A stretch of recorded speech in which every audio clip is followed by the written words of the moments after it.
বিধানে আপনাকে করা লাগবে। মাওলানা মামুনুল হকের মাথায় যদি দড়ি দিয়ে বেঁধে নেওয়া যায়, আমির হামজার মাথায় যদি দড়ি দিয়ে বেঁধে নেওয়া যায়, আল্লামা দেলাওয়ার হোসাইন সাইদির মাথায় যদি দড়ি বাঁধা যায়, তো কি হয়েছে চিন্ময় সাহেব? রাষ্ট্রের বিরুদ্ধে গেলে তার কোনো ধর্ম নেই, এই কথা বলছেন, মামলা হয়ে যাবে কিন্তু আপনার বিরুদ্ধে রাষ্ট্রদ্রোহী। আমার বিরুদ্ধে হয়েছিল এইটা, এজন্য আমার মাথায় দড়ি দিয়েছে। একই কাজ যদি এই বাংলাদেশে কেউ করে, তার মাথায় আপনি দড়ি না দিয়ে ডাব খাওয়াবেন, কি মামা বাড়ি পেয়েছেন?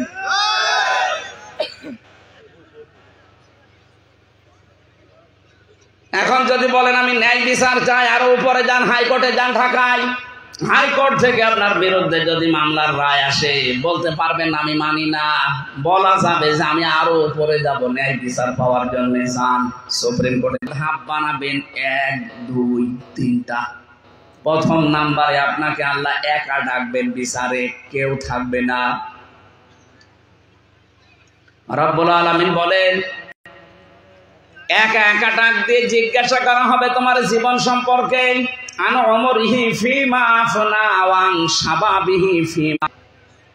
কোন তাফসিরে পেয়েছি আল্লাহ নিজে ঘিরে নেবেন আগে। এটা আলেমদের ক্ষেত্রে, যারা জ্ঞান অনুযায়ী আমল দুনিয়ায় করেছে করে না, এরকম আলেম যারা, তাদেরকে আল্লাহ ঘিরে নেবেন। সূরা ইনশিকাকের তাফসিরের ভেতরে, তাফসিরে হাক্কানিতে আছে, আল্লাহ নিজে চাদর দিয়ে কুদরতি ভাবে ঘিরে নিয়ে বলবেন, বল এটা করেছিস কিনা।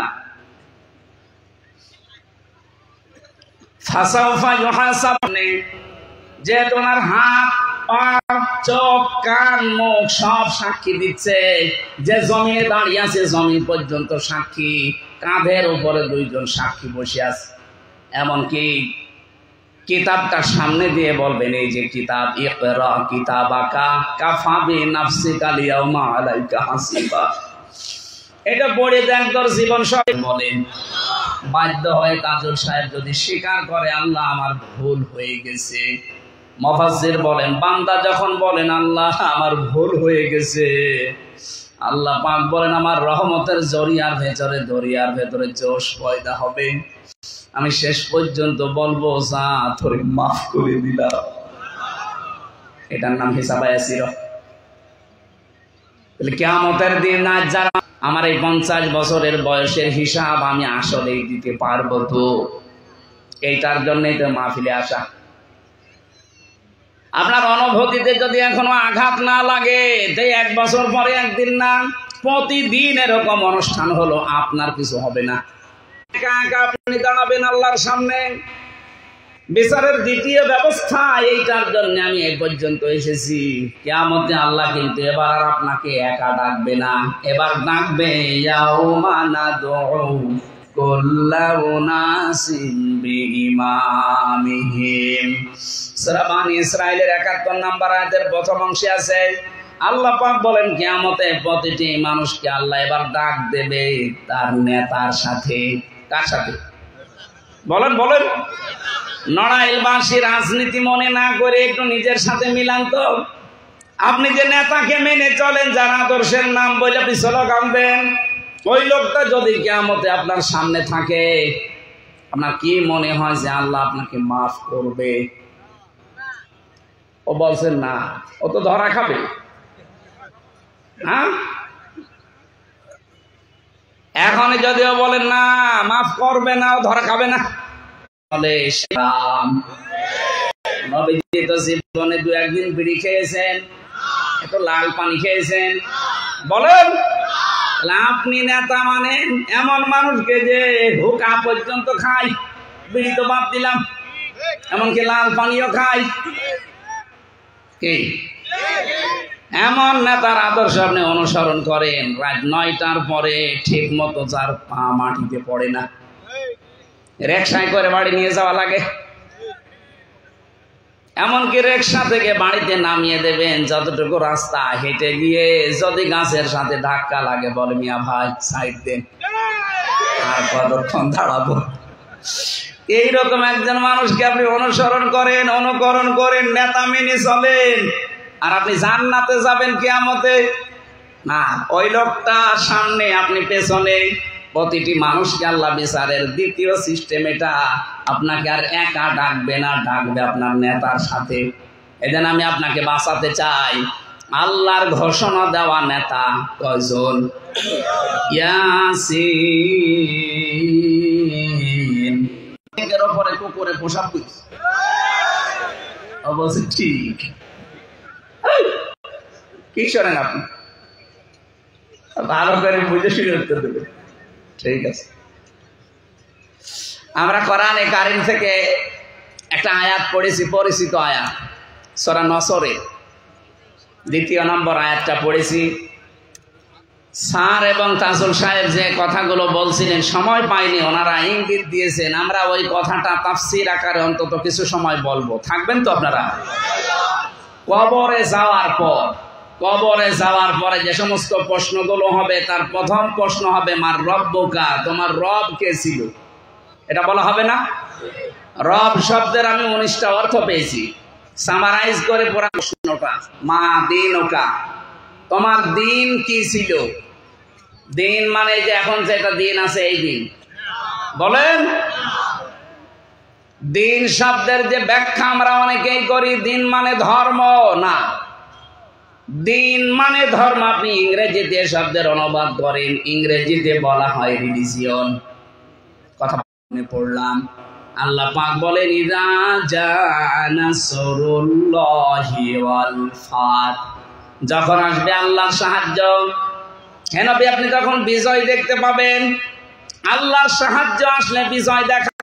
হে আমার কলিজার টুকরা সন্তান, ইন্নাল্লাহ আসতাফা, অবশ্যই আল্লাহ মনোনীত করেছেন লাকুমুদ্দিন, তোমাদের জন্য দিন।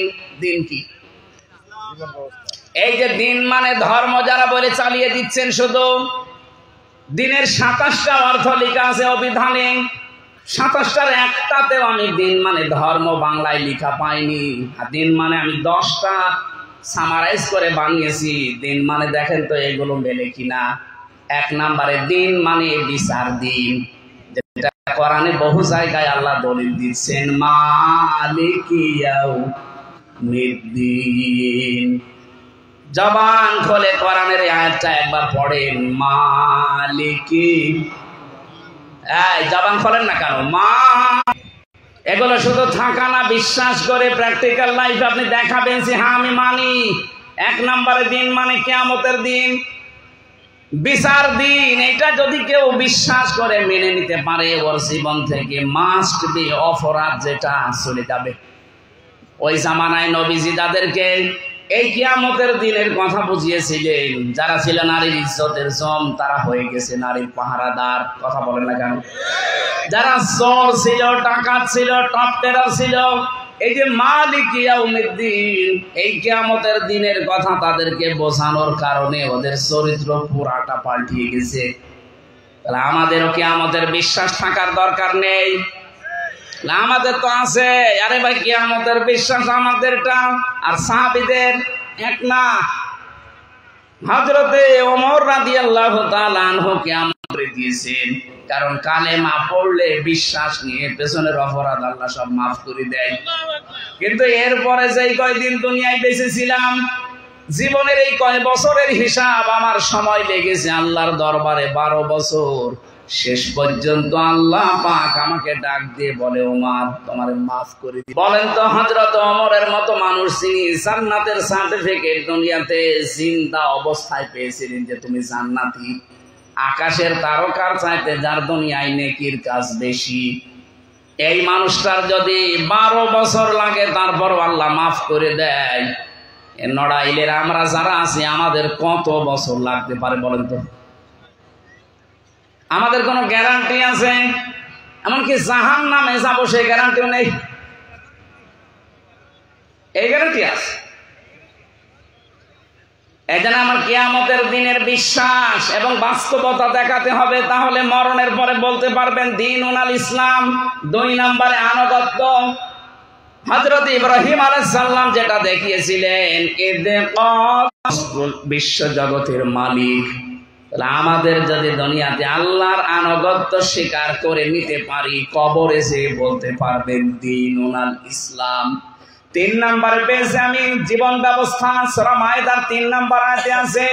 4 নম্বরে পেয়েছি রাষ্ট্রীয় আইন, এটা আছে সূরা মুমিনের 26 নম্বর আয়াতে। এগুলো আমরা যদি নাও বোঝার ভান করে থাকি, আমাকে ছেড়ে দাও, আমি মুসাকে মেরে ফেলবো, হত্যা করবো, সে তার রবকে ডাকো। আমি ভয় পাচ্ছি, আমি আশঙ্কা করছি আমার রাষ্ট্রের বিধিবিধান আইন কানুন মুসা পাল্টিয়ে ফেলবে।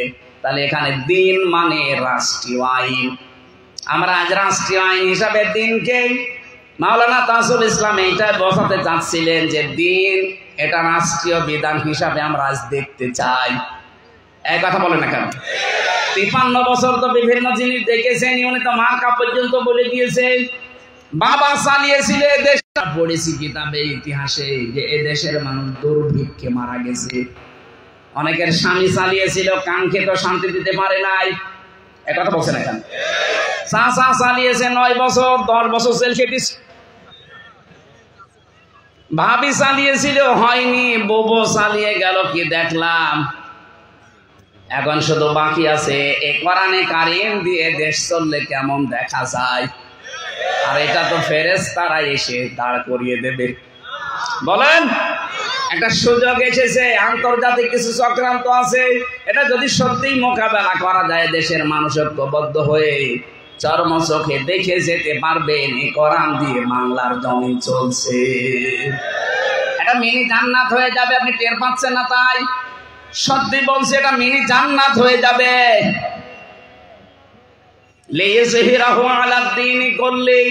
দুনিয়ায় যত দিন আছে, যত জীবন ব্যবস্থা মানুষের বানানো আছে, সব পিছনে পেছনে ফেলে এই ইসলামকে, দিনকে জমিনে কায়েম করা লাগবে। এজহার শব্দের শাব্দিক অর্থ শুধু প্রকাশ করা না। মান করাল কোরআন ফাস্তাজহার রমা, কোরআন বিজয়ী হয়ে গেলে হালালকে হালাল, হারামকে হারাম জেনে মেনে নেওয়া যায়। কথা বলেন না কেন? বাংলাদেশে কোরআন বিজয়ী নেই, এই জন্য আমরা হারামকে হারাম জানার পরেও ছেড়ে দিতে পারি না। এই যে ব্যাংকিং ব্যবস্থায় সুদের মতো একটা মারাত্মক গুনাহ, মায়ের সাথে জেনা করা, এটা অহরহ চলছে। আমরা আজ পাল্টাতে পারছি না, কারণ এদেশে কোরআন বিজয়ী নেই। বলেন না কেন? আর ইসলামী ব্যাংক চেষ্টা চালাচ্ছে, 100% সম্ভব না যতদিন পর্যন্ত যাকাত ভিত্তিক অর্থনীতি বাংলাদেশে কায়েম না হবে। এদেশে যদি ফেরেশতাও ব্যাংক খোলে, তাও সুদ থেকে মুক্ত হওয়া সম্ভব না। কিন্তু ওরা চেষ্টা চালাচ্ছে। এটা কিছু নিয়ম নীতি আছে, যদি ইসলামী রাষ্ট্র দেশে কায়েম হয়ে যায়, মোশারাকা, মোদারাবা, মোরাবাহা, বায়ে সালাম, বায়ে মুআজ্জাল, বায়ে ইস্তিসনা, এই সমস্ত নিয়ম নীতিগুলো যখন ইসলাম অনুযায়ী ব্যাংকিং ব্যবস্থায় চলবে, তখন ওই সোনালী, রূপালী, চৈতালি সব ব্যাংক বাধ্য হবে ইসলাম অনুযায়ী চলবে। এখন যেহেতু নেই যাকাত ভিত্তিক অর্থনীতি এই দেশে রাষ্ট্রীয় ভাবে, যতদিন না হয়, আমি আহ্বান জানাবো অন্তত ইমানের দাবি অনুযায়ী মুসলমান হিসাবে রাষ্ট্রীয়ভাবে এই দেশে ইসলাম কায়েম হওয়ার আগ পর্যন্ত ইসলামী ব্যাংকে কারবার করেন। একথা বলছেন। নবীজি 13 বছর মক্কায় ছিলেন আর 10 বছর মদিনার রাষ্ট্রপ্রধান ছিলেন। 13টা বছর মক্কায় থাকাকালীন নামাজ পড়েননি। একথা বললেন না কেন? কোন দিকে ফিরে নামাজ পড়তেন? কাবা শরীফের দিকে। অথচ কাবায় এই 13 বছর পর্যন্ত 360টা মূর্তি ছিল। তাহলে কোন মূর্তির সামনে নিয়ে নামাজ পড়েছেন? এই না মানে তাহলে মূর্তির সামনে নিয়ে নামাজ হয়? ওনার হইলো কি করে? কারণ মূর্তি নামানোর মতো ক্ষমতা ওনার সময় ছিল না। ঠিক ওই লোকটাই যখন 10 বছর মদিনার রাষ্ট্রপ্রধান হয়ে আছেন, উনি নিজে এসে মূর্তিগুলো ভেঙ্গে ভেঙ্গে ওখান থেকে ফেলে দিয়েছিলেন। তাহলে এর আগে যে নামাজ পড়েছিলেন, মূর্তির সামনে নিয়ে নামাজ হয়েছে না হয়নি? আরো জোরে বলেন। আমাদের দেশে যাকাত ভিত্তিক অর্থনীতি রাষ্ট্রীয় ভাবে যতদিন পর্যন্ত কায়েম না হয়, ইসলামী ব্যাংকে কারবার করবেন। গোনা হলে ওদের শরিয়া বোর্ড আছে, ওদের হবে। আমার কথা বোঝা যায়নি? আরে ভাই, যে বায়ে সালাম, বায়ে মুআজ্জাল, বায়ে ইস্তিসনা, মশারাকার সিস্টেম, মোদারাবার সিস্টেম, মোরাবাহার সিস্টেম, এগুলো তো ওই সমস্ত ব্যাংকে নেই। ওরা তো সরাসরি জবাই করে। হ্যাঁ, এরা করছে না তা না, এরা পারছে না তাই করছে, আর ওরা পারার পরও করবে না। আহ্বান জানাচ্ছি, এটা একটা ইবাদত, অর্থনীতি জীবনের এটা ইবাদত। আমরা পারছি না। আজ রাষ্ট্রীয় বিধান আমরা যদি আজ সত্যি দিনকে মনে করতাম, এটা কায়েম করতে পারতাম। ইব্রাহিম নবী, ইয়াকুব নবী তার সন্তানদেরকে এটাই বলেছিলেন, আল্লাহ পাক তোমাদের জন্য মনোনীত করেছেন, চয়ন করেছেন, নির্বাচিত করেছেন, পছন্দ করেছেন দিনকে। কাকে বলেন বলেন? সুতরাং এই দিন বাদ দিয়ে এই দিন আবার কি ব্যাখ্যা সূরা আলে ইমরান 19 নম্বর আয়াতে পাবেন, ইন্নাদ-দীনা ইনদাল্লাহিল ইসলাম। অবশ্যই আমি আল্লাহর কাছে মনোনীত দিন, তার নাম কি? আরো জোরে বলেন। আমায় ইয়াবতাগি গায়রাল ইসলামি দীনান ফালা ইউকবাল মিন। দুনিয়াতে ইসলাম বাদ দিয়ে যদি অন্য কোন দিন জীবন ব্যবস্থা কেউ মেনে চলতে চায়, ফালা ইউকবাল মিন, ওর জীবনের কোনো কিছু আল্লাহ কবুল করছে না, করবেও না। এতটুকু আল্লাহ শেষ করেননি, ওয়া ফিল আখিরাতি মিনাল খাসিরিন। সবচাইতে বড় ক্ষতিগ্রস্ত হবে লোকটা আখিরাতে। এজন্য আমাদের এই দুনিয়া যাই হোক, আখিরাত যেন ক্ষতিগ্রস্ত হয়ে না যায়। জীবন ব্যবস্থা হিসাবে, রাষ্ট্রীয় আইন হিসাবে আমরা ইসলামকে, দিনকে দেখতে চাই। এটা যদি কেউ রাজনীতি মনে করেন, হ্যাঁ এটাই আমাদের রাজনীতি, কথা বলুন। এটা যদি কেউ রাজনীতি মনে করেন, হ্যাঁ এটাই তাজুল সাহেবের রাজনীতি। কারণ আমরা চাই সব ধর্মকে পেছনে ফেলে, সব দিনকে পেছনে ফেলে ইসলামকে দাঁড় করাতে। আর হাদিস এইটাই, মান করাল কোরআনা ফাস্তাযহারাহু। কোরআন যে পড়ে আর কোরআনকে বিজয়ী করার চিন্তা ভাবনা নিয়ে চলে, আমরা তো এই চিন্তায় আছি। এখন আমরা দেখতে চাচ্ছি ওয়ারাইতান নাস ইয়াদখুলুনা ফি দীনিল্লাহ। দলে দলে মানুষ পলে পালে আজ ইসলামে আসতেছে।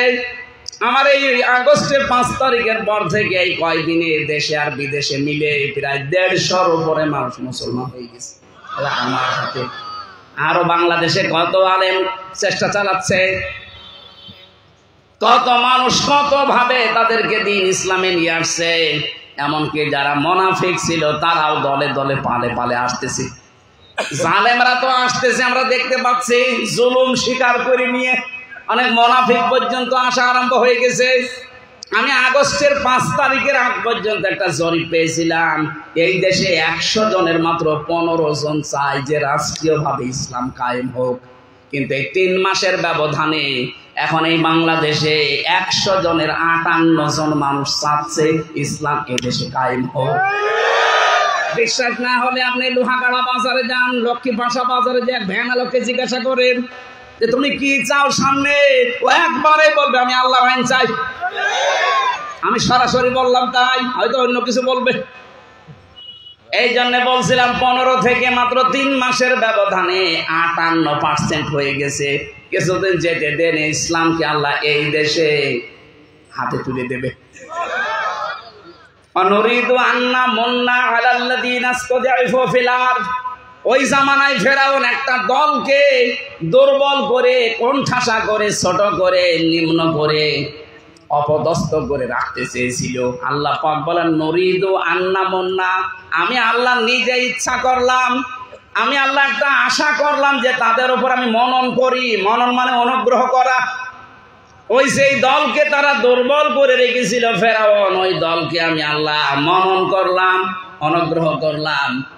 আলাল্লাযীনা ইসতাদঈফু ফিল আরদ, জমিনের উপরে ফেরাউন যাদেরকে দুর্বল করে রেখেছিল, ওয়ানাজালাহুম আইমাতান, জাতির নেতা আমি তাদেরকে বানিয়ে দিলাম। আমার তো মনে হচ্ছে আগস্টের 5 তারিখের পর থেকে ঠিক এই আয়াতটা বাংলাদেশে মিলে যাচ্ছে। আল্লাহ যেন এই দুর্বল, এই অসহায় কণ্ঠাসা মানুষদেরকে আর জাতির ইমাম, জাতির নেতা বানিয়ে দিচ্ছে। ওয়ানাজালাহুমুল ওয়ারিসিন, জমিনের ওয়ারিস বানাবো তাদেরকে। এর পরের আয়াতটা আরো সুন্দর, অনুমাক্কিনা লাহুম ফিল আরদ, তাদেরকে আমি জমিনের শাসন ক্ষমতা দেব। কেন দেব বলেন তো? অনুরিয়া ফিরাউন ওয়া হামান ওয়া জুনুদাহুমা, আমি আল্লাহ নিজে দেখাতে চাই অনুরিয়া ফিরাউনা, ফিরাউনকে, হামানকে আর তাদের দল বলকে, তাদের সৈন্য সমর্থ যারা আছে তাদেরকে, মিনহুম মা কানু ইয়াহজারুন, তারা যে বিষয়টা সবচাইতে বেশি ভয় পেত এই 53.5 বছরে, সবচাইতে বেশি ভয় যাদেরকে পাওয়া হয়, সবচাইতে বেশি ভয় এই 53.5 বছরে জালেমরা, মুনাফিকরা, সন্ত্রাসী যারা, তারা সবচাইতে বেশি ভয় পেয়েছে বিশেষ করে ফেরাউন, হামান আর ওর মন্ত্রী পরিষদ দলের লোকজন, ওরা সবচাইতে বেশি ভয় পেয়েছে। না জানি মুসা নবী আবার চলে আসে কিনা। আমার তো মনে হচ্ছে 53.5 বছরের অবসান এখন ঘটতে যাচ্ছে। কারণ এটা ঘটাচ্ছে কে? অনুরিয়া ফেরাউনা, আমি ফেরাউনকে দেখাবো। ফেরাউন যেহেতু চলে গেছে, প্রেতাত্মা আছে, তাদেরকে আল্লাহ দেখাবে। আল্লাহর ওয়াদা মিথ্যা হবে? সুতরাং যাদেরকে এই দেশে দুর্বল করে রেখেছিলেন আল্লাহ তাদেরকে দিয়ে রাষ্ট্র চালাবে। এই জন্য আফওয়াজা, দলে দলে, আজ দলে দলে মানুষ আসতেছে। এখন আর দেখা দেখি নেই, দলে দলে মানুষ আসতেছে। এখানে কবরে যাওয়ার পরে যদি সত্যি আপনি বলতে চান দিন অনাল ইসলাম, কমপক্ষে 10টা জিনিস আপনি দুনিয়ায় দিন হিসাবে মানবেন। 5 নম্বরে মানবেন দিন মানে ইবাদত, এটা সূরা রুমের 30 নম্বর আয়াতে আছে। 6 নম্বরে দিন মানে মুখ ফিরানো, এটা সূরা নিসার 45 নম্বর আয়াতে আছে। 7 নম্বরে স্থায়ী শান্তি, এটা সূরা শুরা 13 নম্বর আয়াতে আছে। 8 নম্বরে শান্তির বাণী, 9 নম্বরে বিপ্লব, 10 নম্বরে অবশ্য করণীয় বিধান। এই 10টা বিষয় পড়া কোরআন শরীফ থেকে আমরা নোট করে পেয়েছি। কেউ যদি বলতে চায় যে দিন ও নাল ইসলাম, এই 10টাই তার জীবনে থাকা লাগবে। এখনো দুপুর বেলা আমি সেই সকাল 8:30টায় খাবার খেয়েছি, এখনো খাইনি, তার মানে আমার খাওয়া লাগবে। খাবার খেয়ে দরকারে আমার আবার তুলে দিন। আমার মা বোন যারা এসেছেন, সম্মানিত মা বোনেরা, আপনারা আমি জানি বিভিন্ন জায়গায় বসে আছেন, 4টা কাজ করবেন শুধু। ইদা নাসারা ইলাইহা সাররাতহু, যখন স্বামী আপনার দিকে তাকাবে বাইরে থেকে এসে অভ্যর্থনা জানাবেন, খুশি করবেন। হয় হাসি খুশি দিয়ে, ব্যবহার আচার দিয়ে, সাজগোজ দিয়ে, দরকার হয় কাঁতো কুতু দেবেন। কি কথা বলছেন না? আপনাদের এই ছোট্ট একটা কাজের কারণে আজ হাজারো মানুষ পরকীয়া প্রেম করে। সার আছে তারপরও আমি বলে ফেললাম, এই মেয়েদের এই ছোট একটা কাজ, ওরা মনে করে এ আর কি, আর কি মানে ও কর্মজীবন শেষ করে এত পরিশ্রান্ত হয়ে বাড়িতে আসার পরে যদি আপনার মুখ পেঁচার মতো দেখে, ও শেষ পর্যন্ত আর একটা বিয়ে করতে বাধ্য হবে। আর একটু জোরে বলা যাচ্ছে না? হ্যাঁ বলেন, ওর চারিদিকে আছে যেন কানে যায়। 2 নম্বর ওয়াইদা গাবা আনহা হাফিজাতুহু, যখন স্বামী বাইরে যাবে নিজেকে হেফাজতে রাখবেন। নিজের সন্তান, নিজের সম্পদ, স্বামীর সম্পদ এবং নিজের শরীর, ইজ্জত সম্ভ্রম, এগুলো হেফাজত করে রাখা লাগবে। যদি সত্যিই রাখতে পারেন খাদিজাতুল কুবরার সাথে জান্নাতে যেতে পারবে। 3 নম্বরে ওয়াতুইনু আলা দীনি যাওজাতিহা, আপনার স্বামী যদি দ্বীনের কাজ করে, ইসলামের কাজ করে, মানবতার সেবা করে, তাহলে ছাড় দেবেন তাকে, তাকে সময় দেবেন, তাকে বের করে দেবেন, তাকে উৎসাহ যোগাবেন। আজ হাজারো মহিলা এটা তো করে বলে কথা আরো বাধা দেয়। এক কথা বলেন না কেন? এটা বলছে এই কারণে আমার ম্যাডাম যেন আর বাধা না দেয়। এটা রেকর্ড হচ্ছে তো। 4 নম্বরে স্বামীর জায়েজ হুকুম মানা লাগবে যদি আদেশ করে, আর স্বামী যেটা পছন্দ করে যদি জীবন থাকে মাস্ট বি, মানাই লাগবে। আমি সহ যত স্বামী এখানে বসে আছে, প্রত্যেকটা স্বামী চায় আমরা যে আমার বিয়ের পরে আমার মা বাবা আমার সাথে থাকবে। এই কথা বলে না কেন? 100টার 98টা মহিলা এটা চায় না। চায় না কেন? কারণ ওকে খালি তালাতালি করে ওর মা আর ওর বড় বোন, বলে আর কতদিন একসাথে থাকবি, আলাদা হয়ে যা, আরামে খেতে পারবে। এই কথা বলেছে না কেন? এরকম দুর্বিসন্ধি ষড়যন্ত্র হয়, পরিবার নেই, এরকম শাশুড়ি আর বড় বোন যে ওখান থেকে পিন মারে। কারা কারা আছেন হাত তোলেন তো। আপনারা না, ওদের বলছে, ওরা হাত মারে তো। সম্মানিত মা বোনেরা, সে তো নামাজ পড়া, রোজা রাখা আর কালো বোরকা পরা ইবাদত না। এই 4টা কাজ মাস্ট বি আপনার জীবনে থাকা লাগবে। তিরমিজি শরীফের হাদিস। আমি আবার বলছি, স্বামী তাকালে আনন্দ দেবেন, স্বামী বাইরে গেলে হেফাজতে রাখবেন নিজেকে, সম্পদকে। 3 নম্বরে স্বামীকে দিনের কাজে উৎসাহ দেবেন, বাইরে যেতে সাহায্য করবেন যদি দিনের কাজ মানবতার কাজ হয়।